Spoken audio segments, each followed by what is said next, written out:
تو جب سر کاٹ کے نیزوں پہ چڑھ گئے اور زینب اور ان کو لے جانے تو آپ نے پیچھے مڑ کے دیکھا تو لاشیں پڑے ہوئے تھے، سر نیزوں پہ چڑھے ہوئے تھے، چھوٹا سا معصوم عبداللہ کا سر بھی نیزے پہ چڑھا ہوا تھا۔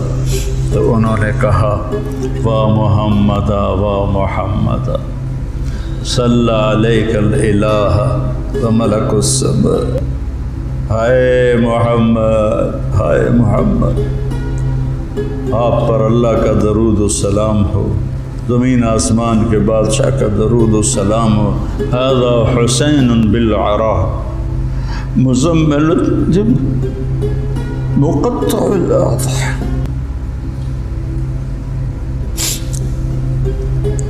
اے محمد اے محمد، یہ حسین پڑا ہوا ہے اس کا لاشا،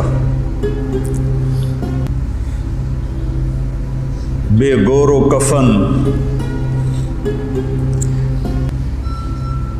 میں ایک اور ترجمہ کیا کرتا ہوں کہ یا رسول اللہ آج حسین کی بارات ہے، مزمل الدماء، اپنے خون کا سرخ جوڑا پہنا ہوا ہے، مقطع الاعلیٰ، اپنی بوٹیوں کا ہار گلے میں سجایا ہوا، بناتوں کا سبایا، آپ کی بیٹیاں قید ہو گئیں، وذریتوں کا مقتلہ، آپ کی نسل ذبح کر دی گئی، تصفی علیہ الرعاہ، کوفیوں نے کفن نہیں دینے دیا تھا تو کہنے لگی انہیں کفن نہیں دیا گیا تو ہوا کو غیرت آئی، ہائے اس نے خاک کو اڑایا اور خاک کا کفن پہنا تھا۔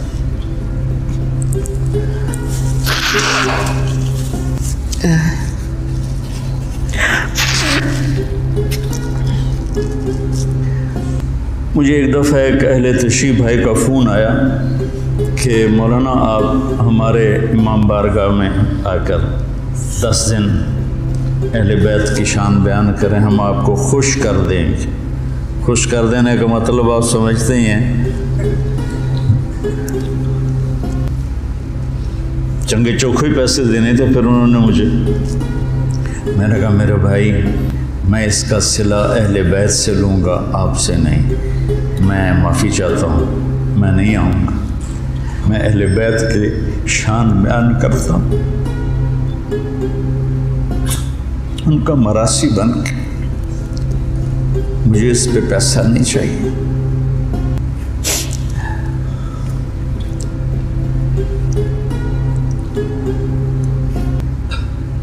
فرزدق نے زین العابدین رضی اللہ عنہ کی شان میں قصیدہ لکھا تو اس پر ہشام نے اس کو قید کر دیا عثمان، تو انہوں نے قید میں اس کو 10,000 درہم بھیجے۔ تو فرزدق کوئی اچھا مسلمان نہیں تھا، لیکن وہ دیکھ کر رونے لگا، کہنے لگا ساری زندگی بادشاہوں کی تعریف کی ہے پیسے کے لیے، آپ کی تعریف میں نے پیسے کے لیے نہیں کی، اللہ اس کے رسول کی رضا کے لیے کی ہے، میں نہیں لیتا، واپس کر دی۔ تو زین العابدین نے پھر دوبارہ بھیجی اور کہا اہل بیت کے گھر سے جب کوئی چیز نکل جاتی ہے تو واپس نہیں جاتی، تم قبول کر لو، تمہاری نیت کا اجر بھی تمہیں مل گا۔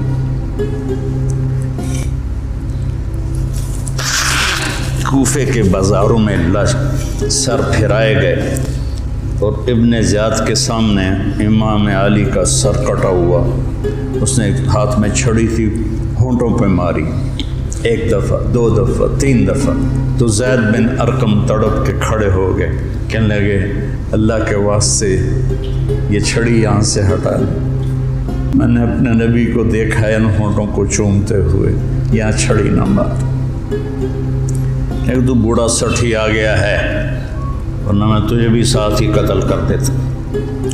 پھر وہ سر شام بھیجا جا رہا ہے اور یزید کے سامنے رکھا جا رہا ہے، پھر وہ چھڑی مار رہا ہے۔ ابو برزہ اسلمی کھڑے ہو کر کہتے ہیں چھڑی نہ مارو ان ہونٹوں کو، میں نے نبی کھونٹوں کے ساتھ لگتے ہوئے دیکھا۔ یہ تو حال کیا ہے اہل بیت کے ساتھ۔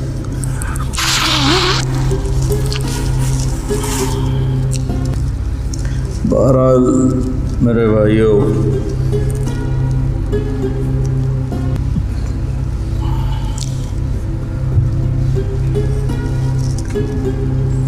اہل بیت آپ نے فرمایا اذکرکم اللہ فی اہل بیتی، اذکرکم اللہ فی اہل بیتی، اذکرکم اللہ فی اہل بیتی۔ میں تمہیں اہل بیت کے بارے میں ڈراتا ہوں، اپنے اہل بیت کے بارے میں اللہ سے ڈراتا ہوں، اپنے اہل بیت کے بارے میں تمہیں اللہ سے ڈراتا ہوں۔ غدیر خم پر آپ نے یہ خطبہ دیا۔ بریدہ اسلمی آیا اور حضرت علی کی شکایت کرنے لگے تو آپ نے منہ پھیر لی۔ پھر شکایت کی تو آپ نے کہا بریدہ کیا تجھے یہ پسند ہے کہ جس سے میں پیار کروں تو بھی اس سے پیار کرے؟ کہا جی بالکل۔ تو کہا پھر میں علی سے پیار کرتا ہوں۔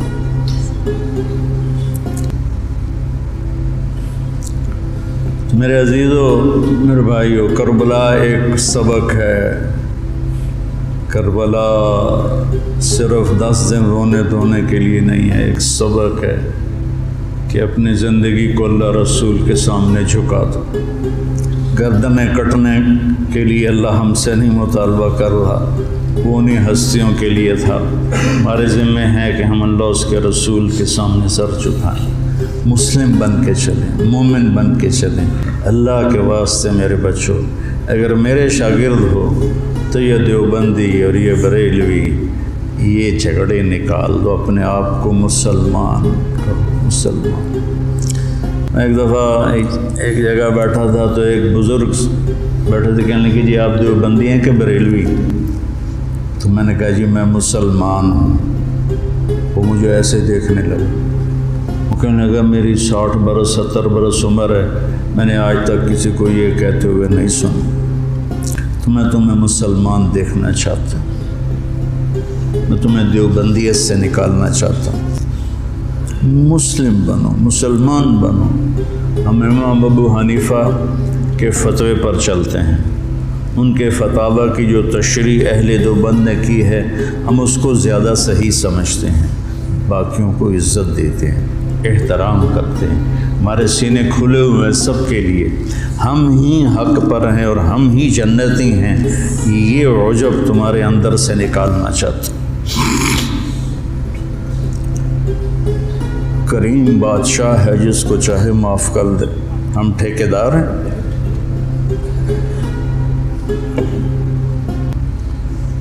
مسلم بنو، مومن بنو، امتی بنو۔ ہم شیعہ ہیں، ہم اہل تشیع ہیں، ہم بریلوی ہیں، ہم اہل حدیث ہیں، ہم دیوبندی ہیں، ان الفاظ کو چھوڑ دو بیٹا۔ پوری دنیا پھرا ہوں، کہیں یہ لعنت نہیں، یہ ساری بر صغیر کی پھیلائی ہوئی لعنت ہے۔ میں تمہیں چاہتا ہوں کہ تم ایک اچھے مسلمان بنو، کہیں بھی جاؤ، میری طرف سے ضروری نہیں کہ مدرسوں میں ہی پڑھانا ہے، اتنے مدرسے ہیں ہی نہیں، جس جگہ جاؤ بیٹا مسلم بن کے جاؤ، سب سے محبت کرو، سب سے دلوں کو صاف کرو۔